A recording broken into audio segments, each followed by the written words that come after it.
Hola, soy Delquis Torres. En esta oportunidad voy a hablarles de las obligaciones en el derecho internacional privado. En derecho internacional privado, las obligaciones toman un carácter particular cuando dichos compromisos, por expresa voluntad de los contratantes o por un factor de conexión determinado y expresado claramente por las partes, o por la interpretación de esa voluntad ausente, la del lugar de celebración o de la ejecución del mencionado contrato.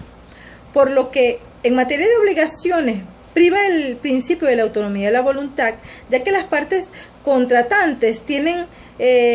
la facultad de escoger la legislación que debe regir el contrato, y la cual puede ser la de la celebración del contrato, la de la ejecución o cualquier otra escogida libremente por las partes. La ley en esta materia contractual tiene una función completamente supletoria, es decir, cuando las partes no han señalado expresamente por cuál ley ha de regirse el contrato, o si no se infiere claramente cuál fue la intención de las partes sobre esta elección, entonces se aplica la ley que señala la norma jurídica conflictual, que puede ser la de la celebración o ejecución del contrato. El principio de la autonomía de la voluntad fue introducido en la legislación venezolana, en el Código Civil del año 1862, copiado del Código chileno, en el cual está consagrado de forma indubitable cuando se dice que el contrato es la ley entre las partes. Está consagrado en nuestro Código Civil en el artículo 1159, y que es la voluntad de ésta la que modifica o extingue las obligaciones que ellas mismas han creado, principio que ha favorecido indudablemente el desarrollo del comercio internacional. No obstante, es necesario reconocer que se trata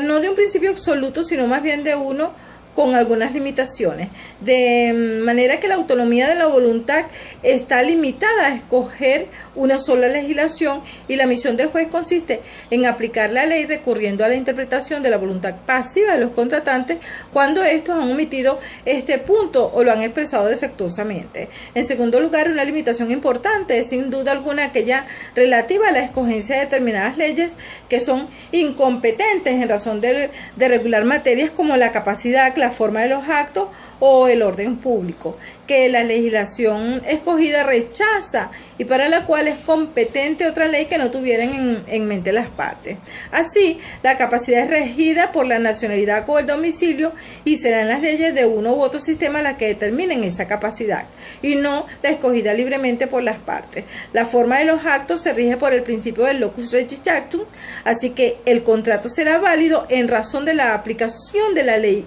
escogida por las partes. Y por último, el orden público es una valla en general a la aplicación de las leyes de los derechos adquiridos en el extranjero. Si la obligación objeto del contrato es ilícita y va contra el orden público de la legislación escogida por las partes, esa ley no se puede aplicar y constituye también una limitación importante a la aplicación del principio que estamos comentando. En relación al asiento de la obligación, según Savigny, solo puede determinarse por dos puntos de coincidencia exterior que pueden ser fácilmente localizables. Estos son el nacimiento de la obligación, la celebración y el fin de la misma, es decir, la ejecución. El primer punto de coincidencia, la celebración, es una circunstancia accidental, efímera, que nada tiene que ver con el desenvolvimiento posterior del compromiso. El segundo, en cambio, no es accidental, sino que todo lo contrario, es esencial a la obligación, pues es mediante ella que lo que era incierto o efímero se transforma en real, y que lo que era y efectivo. Por eso la ejecución de la obligación es esencial y necesaria a la misma. Por tanto, debe considerarse como asiento de la obligación, y este asiento determina el derecho local aplicable, que es el de la lex loci execution. Al lado de este principio general, Savigny expone, completando así su sistema de solución a lo que se refiere a las obligaciones, ciertas reglas que deben servir para indicar el derecho aplicable en determinados casos particulares, como cuando se ha fijado un lugar de cumplimiento de la obligación, cuando se trata de una gestión de negocios realizadas por el deudor, cuando el acto es realizado por el deudor en su domicilio o fuera de él. En estos casos será competente respectivamente la ley donde se cumple la obligación, la ley donde se realiza la gestión, la ley de donde el acto ha sido realizado o donde el acto ha sido realizado con independencia del domicilio del deudor. En los demás casos particulares que no pueden ser previstos, será competente para conocer la obligación, la autoridad del domicilio del deudor. Con estas soluciones particulares de derecho material queda completado en forma general el sistema de derecho internacional privado conocido como la Lex Loci Executio. En relación al criterio legal venezolano, como ya ha sido expresado, la legislación positiva venezolana establece la vigencia del mencionado sistema para determinar la ley competente a contratos celebrados en el extranjero, pero que son cumplidos en Venezuela. En efecto, el Código de Comercio en su artículo 116 expresa que todos los actos concernientes a la ejecución de los contratos mercantiles celebrados en el extranjero y los cuales sean cumplidos en Venezuela se regirán por la ley venezolana, estableciendo enseguida la incompetencia de esta ley cuando las partes hubieran escogido otra legislación. Se desprende de esta norma que el contrato celebrado fuera pero cumplido en Venezuela se rige por la ley de la ejecución, pero al propio tiempo la norma respeta el principio de la autonomía de la voluntad, pues aquel régimen legal deja de ser competente cuando las partes expresamente han escogido otro.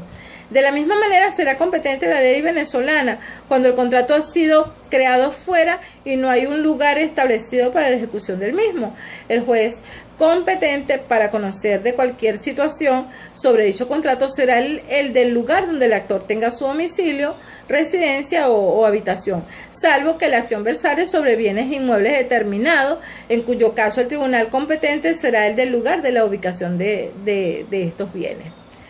En relación al régimen jurídico de los bienes, los derechos que se ejercen sobre un bien inmueble o inmuebles plantean una complejidad de relaciones jurídicas y por consiguiente en el derecho que se ejerce sobre una cosa habrá que distinguir las distintas clases de leyes que son aplicables en atención a sus diversas implicaciones jurídicas. Una de las características principales del régimen de los bienes es que son los bienes los que imponen a través de su ubicación el régimen legal aplicable, independientemente de cualquier otra consideración relativa a la persona, a su nacionalidad o domicilio, y por consiguiente los derechos reales están regidos por el principio de la lex rei citiae. Por su parte, las otras implicaciones jurídicas, la capacidad de las partes contratantes y la forma del acto jurídico constitutivo del derecho real son regidas actualmente por la ley personal, es decir, por el Código Civil y la ley local, que es el Código de Comercio respectivamente.